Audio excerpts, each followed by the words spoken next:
Sud Radio, les vraies voix qui font bouger la France, 19h-20h, les vraies voix de l'emploi. Jérôme Laverny. Ah oui, Jérôme Laverny, on parle de vous à la radio, vous savez, Jérôme Laverny. Mais si, on parle de vous, bien sûr. On parle de l'emploi. On parle de vous et de l'emploi. On parle de vous parce que vous parlez d'emploi. Enfin, en tout cas, vous faites comme vous voulez. En tout cas, on est de retour avec notre invité, avec Nicolas Leroy, qui est toujours avec nous, DRH du groupe Fiducial. Et notre invité, Loïc Charbonnier, qui est avec nous. Bonsoir. Bonsoir. Bonjour à tous. Bienvenue sur Sud Radio. Vous êtes président du groupe Aftral. On va parler forcément de formation, Jérôme Laverny. Oui, on oublie trop souvent que la formation, c'est un métier. Oui. Ce sont même des métiers. Et cordonniers les plus mal chaussés, on y voit parfois certains d'entre eux où il n'y a même pas de diplôme, où il n'y a pas de formation. Je prends l'exemple notamment du métier de conseiller formation. Et pourtant, ça recrute énormément, avec des perspectives d'évolution parfois passionnantes. Et bien, ce métier, conseiller formation, ne fait l'objet d'aucune formation, y compris dans les écoles dont on pourrait considérer qu'elles pourraient s'y pencher, les écoles RH, par exemple, les écoles des ressources humaines. Eh ben non, c'est pas le cas. Or, il se trouve que c'est un secteur qui recrute beaucoup et qui recrute pas n'importe comment, qui peut être une voie absolument bien heureuse pour une reconversion. Parce qu'en réalité, ça peut permettre à une personne ayant une certaine technicité, mais pour des raisons diverses et variées, parce que ayant des problèmes de santé, j'en sais rien. Enfin bref, voulant évoluer, voulant transmettre son savoir, et bien tout d'un coup de devenir formateur. Et ça, c'est une très belle aventure. Et juste avant de revenir avec Loïc Charbonnier, on parlait avec vous il y a quelques instants, Nicolas Leroy, justement sur la formation que vous mettez en place. Qui forme aujourd'hui chez Fiducial? Alors nous, on a notre force, c'est qu'on a une grosse direction technique, donc qui va mettre en place un module de formation, enfin des formations adaptées à nos besoins, et donc c'est cette direction technique qui va piloter les modules. Loïc Charbonnier, chez vous forcément on parle de, Jérôme Laverny vient le dire, donc on peut devenir formateur si on a une expertise. Comment on fait? Comment ça se passe? Expliquez-nous pour ceux qui nous écoutent, comment on peut devenir formateur. Alors, en fait, pour l'Aftral, on recrute à peu près 200 formateurs chaque année.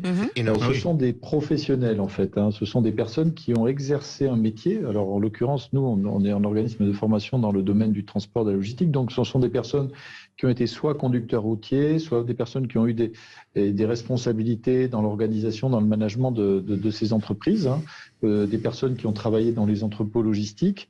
Et ensuite, lorsque nous les recrutons effectivement sur des appétences, dans la capacité à transmettre, ils n'ont effectivement pas de connaissances en matière de pédagogie. Et donc, on va les accompagner dans ce nouveau métier, où ils vont à la fois pouvoir valoriser leur expérience professionnelle technique, je dirais, dans le métier dans lequel ils vont former demain, et on va leur apporter une formation à la pédagogie, qui est d'ailleurs une formation qui est reconnue, puisque c'est une formation qui est inscrite au répertoire de la certification. Et voilà, c'est une formation qui dure à peu près 7 semaines. Et voilà, donc c'est toute cette dimension de la pédagogie, de l'accompagnement, de l'utilisation des outils également de formation qu'on va leur apporter. Loïc Charbonnier, on a parlé du bon cru pour l'année pour les experts comptables, parce que c'est une bonne année pour la formation dans votre domaine à l'Aftral. L'année qui se termine, il reste encore une quinzaine de jours. Alors, c'est une bonne année parce qu'aujourd'hui, les entreprises ont besoin de recruter des compétences dans ces domaines. On sait on parlait de métiers pénuriques tout à l'heure. Dans le domaine du transport, ça fait partie des métiers pénuriques. Et donc, et puis il y a aussi le développement du e-commerce qui génère aussi de la création d'emplois dans ce secteur. Et donc, voilà, les entreprises s'adressent à nous pour qu'on puisse les aider à recruter là aussi des personnes qui n'ont pas forcément les qualifications au départ et qui vont passer par une période de formation et de qualification pour pouvoir accéder au métier. Ils ont quel âge, pardon allez-y, Jérôme. Alors, il faut rajouter aussi que ce sont des métiers, au-delà de celui de formateur. Et j'aimerais qu'on parle de celui de conseiller formation, parce que pour le coup, il est transverse à tout un tas d'organismes de formation. Ce sont des métiers éminemment évolutif. Je ne dévoilerai pas de secret, Loïc Charbonnier, si c'était pour dire que beaucoup de directeurs, certains directeurs de centres Aftral, et c'est pas rien d'être directeur d'un centre Aftral avec plusieurs centaines d'apprenants par an, ont commencé par être conseillers formation. Et en à peine 10 ans, ont eu une évolution absolument fulgurante. Est-ce que c'est vrai, Loïc Charbonnier ? Alors, tout à fait, alors justement, peut-être parce qu'il n'y a pas de voie de formation qui permet d'accéder finalement directement à un certain niveau de responsabilité, on a beaucoup de personnes qui finalement évoluent dans l'entreprise, qui soit ont démarré comme formateurs, soit ont démarré sur des fonctions administratives ou commerciales, et qui vont évoluer vers des fonctions de management, des fonctions de direction de centre.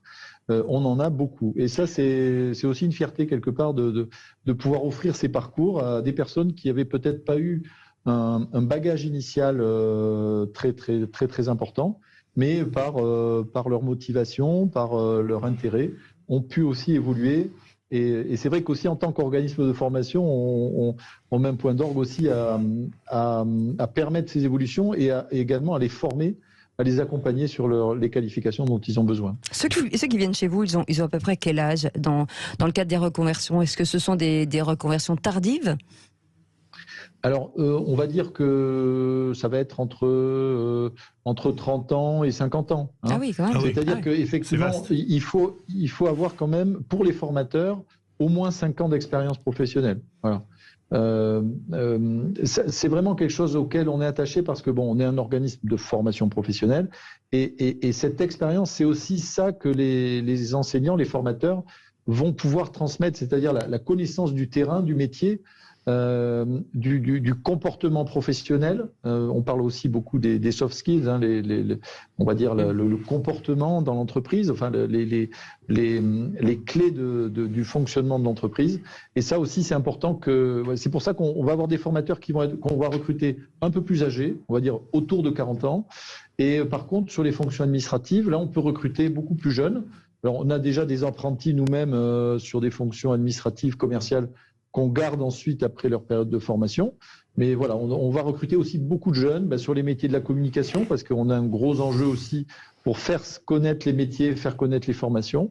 Donc c'est vraiment là aussi des profils très variés que nous recrutons. Nicolas Leroy, sur Fiducial, vous êtes partout en France, vous êtes plus de 800 agences, je crois, 830.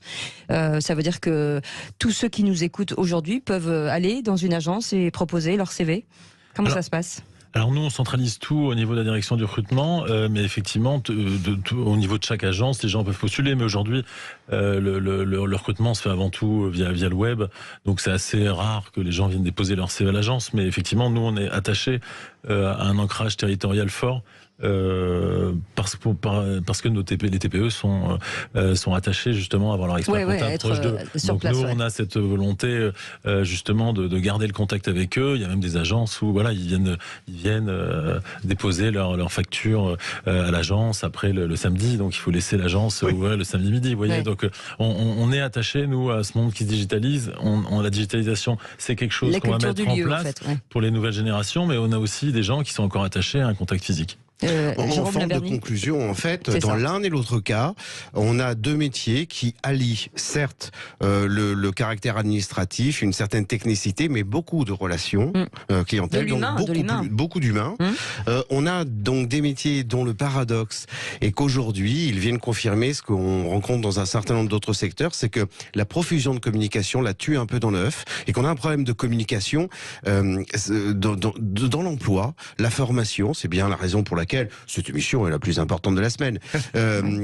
Voilà. Du monde. Voilà, du monde, bien sûr. Et vraiment, avec des capacités d'évolution dans l'un et l'autre cas, même si dans l'un et l'autre cas, on a un métier qui est peu connu, celui de la formation, vers lequel il faut avoir cette intelligence d'orienter des gens, et un autre peut-être pas assez connu, celui de la comptabilité. Merci beaucoup, Jérôme Laverny. Merci beaucoup, Nicolas Leroy, DRH du groupe Fiducial. Et merci beaucoup, Loïc Charbonnier, d'avoir été avec nous, président du groupe Aftral. Vous restez avec nous dans quelques instants. Yvan Cujus sera avec nous et on vous retrouve demain à partir de 17h. Match. Soirée spéciale, on finira très tard. On n'espère pas trop tard, ça voudrait dire qu'il n'y a pas de prolongation de tir au but. Vous êtes pronostic pour la France ? Moi, je pense que la Croatie passera au pénalty, comme toujours. Voilà. Et pour France, Maroc. France, j'espère que la France passera. Voilà. Loïc, un petit pronostic ? Il y a un 2-0 qui circule beaucoup, alors j'y crois. Voilà, 2-0 pour la France, bien entendu. Jérôme Laverny. Moi, je suis d'accord avec Philippe. Voilà. C'est mon pronostic. Allez, passez une bonne soirée. On vous retrouve demain. Demain, 17h. Tout de suite, conseil de famille, Stéphane Moller.